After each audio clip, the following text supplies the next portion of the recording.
Bismillahirrahmanirrahim. Assalamualaikum warahmatullahi wabarakatuh. Pada video kali ini kita masih membahas materi bab pertama untuk kelas 2 SMA, yaitu tentang keseimbangan benda tegar. Nah, sekarang kita melanjutkan pembahasannya tentang keseimbangan pada 3 buah gaya. Apabila ada 3 buah gaya yang bekerja pada suatu titik partikel yang berada dalam keadaan seimbang, maka berlaku rumusan berikut. Rumusan yang pertama adalah ada 2 cara ya, artinya ada 2 cara. Yang pertama yaitu resultan 2 buah gaya akan sama besar dan berlawanan arah dengan gaya yang lain. Yang kedua, hasil bagi setiap besar gaya dengan sinus sudut di seberangnya selalu bernilai sama. Nah, di sini kita coba perhatikan gambarnya. Ini misalkan ada sebuah titik partikel yang dipengaruhi oleh 3 buah gaya ya, dan partikel ini dalam kondisi setimbang. F1 dipengaruhi oleh 3 gaya. Yang pertama adalah F1, F2, dan F3. Nah, besaran gayanya itu akan sama dengan F1 per besar sudut di depannya, yaitu kita misalkan di sini beta, sama dengan F2 per sudut sinus yang di depannya, yaitu sin alfa, sama dengan F3 per sudut yang ada di depannya, yaitu sin gamma. Jadi kalau kita tuliskan F1 per sin beta itu sama dengan F2 per sin alfa dan sama dengan F3 per sin gamma ya. Kemudian kita langsung ke contoh soal. Di sini misalkan ada sebuah benda yang tergantung ya oleh 2 tali ya. Di sini ada tegangan tali 1, ini adalah tegangan tali 2. Nah, benda ini dalam kondisi setimbang dengan beratnya 200 Newton. Nah, sudut yang terbentuk pada T1 itu 90 ya, atau bisa kita sebutkan ini sumbu X, dan terhadap sumbu Y-nya itu 53 derajat ya sudut yang terbentuknya. Nah, mula-mula kita membuat titik koordinatnya ya terhadap sumbu X dan sumbu Y biar lebih memudahkan dalam pengerjaan. Nah, terhadap sumbu Y itu tadi ada berat ya, W itu sama dengan M dikali G. Ya, berarti tadi M-nya itu sama dengan 20 ya. Kemudian sudah dikali G, 20 kg dikali G-nya 10 menjadi satuannya 200 Newton. Dan terhadap sumbu X itu ada T2X. Dari mana datangnya T2X ini? Itu dari T2. Kemudian kita ambil garis lurus terhadap X menjadi T2X. Dan di sini kita ambil garis lurus terhadap sumbu Y menjadi T2Y. Dan di sini ada T1 ya. Nah, kemudian kita langsung menuliskan W sama dengan 200 Newton dan T2X. Kita lihat di sini T2X sama dengan T2, kita lihat T2-nya mana, ini T2 cos 53. Nah, dari mana cos 53? Itu dari ambil di sini 53 ya. Kemudian terhadap sumbu X itu berarti itu namanya cos.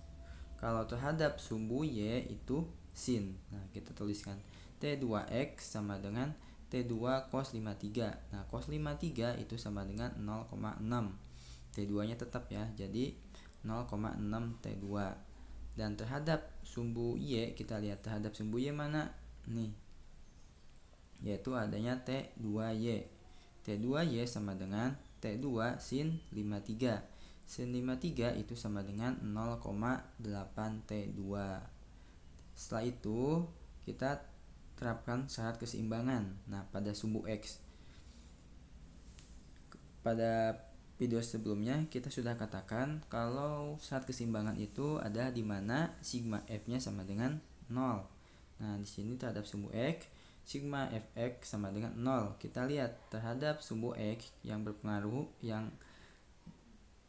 yang berpengaruh itu ada gaya apa aja? Yang pertama T2X dan T1. Oke, kita tuliskan. Berarti di sini T2X dikurangi T1 sama dengan 0.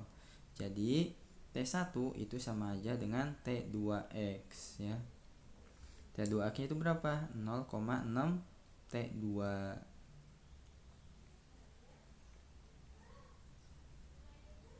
Nah ini ya, T2X itu sama dengan 0,6 T2, dan ini adalah persamaan yang pertama.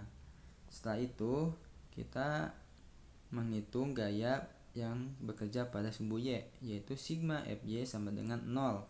Kita lihat yang bekerja pada sumbu Y itu apa saja. Yang pertama ada gaya berat, yaitu W 200 Newton dan T2Y ya. Kita tinggal tuliskan di sini, berarti T2Y dikurangi W. Kenapa dikurangi? Karena gaya berat itu ke bawah ya, ke bawah. Jadi negatif. Jadi T2Y dikurangi W sama dengan 0. T2Y ini pindah ruas, berarti sama dengan W. Dari negatif menjadi positif karena pindah ruas. Nah, T2Y tadi sudah kita ketahui. T2Y itu besarnya 0,8 T2. Tinggal masukkan, berarti 0,8 T2 sama dengan 200. T2 sama dengan 200 dibagi dengan 0,8, hasilnya adalah 250. Setelah kita dapat hasil T2, tinggal mensubstitusikan dengan persamaan yang pertama ya. Tadi persamaan pertama itu adalah T1 sama dengan 0,6 T2. Berarti tinggal masukkan T2-nya, 0,6 dikali 250, yaitu hasilnya sama dengan 150. Jadi tegangan talinya adalah T1 sama dengan 150 dan T2 sama dengan 250.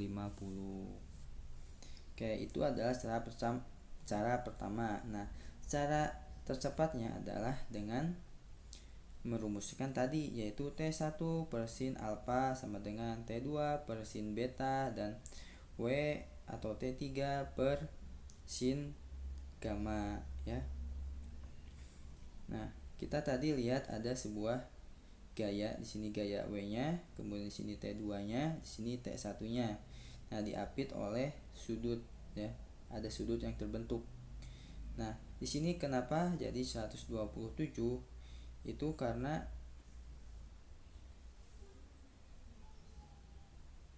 awalnya kita lihat sudut yang terbentuknya berapa. Nah, ini 53. Berarti di sini juga berapa? 27.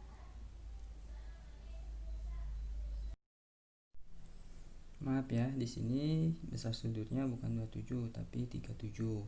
Nah, di sini itu 90, makanya 90 ditambah 37 hasilnya 127. Nah, kita kembali di sini 127. Nah, kenapa di sini sudutnya menjadi 143? Itu karena kita gambarkan ya. Ini sudutnya. Nah, sudut yang di sini 53, berarti otomatis di sini pun besarnya 53. Nah, di sini 90.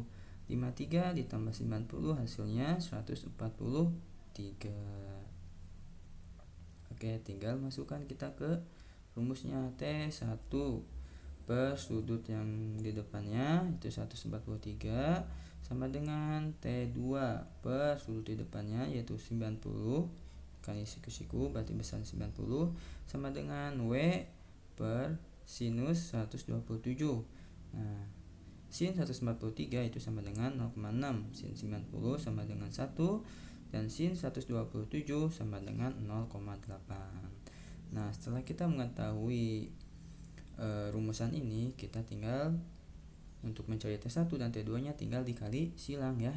Contoh, kita akan mencari T1, berarti tinggal T1 per 0,6 dibandingkan dengan W-nya 200 per 0,8. Setelah ini tinggal dikali silang. 200 dikali 0,6 dibagi 0,8, hasilnya 150. Begitupun dengan T2 ya. T2-nya berarti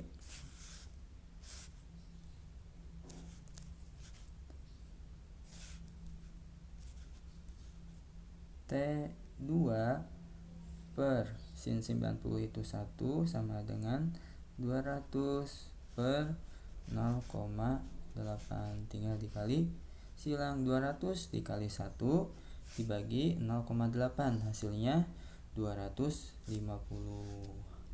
Oke, sampai di sini dulu ya. Semoga bisa dipahami. Terima kasih.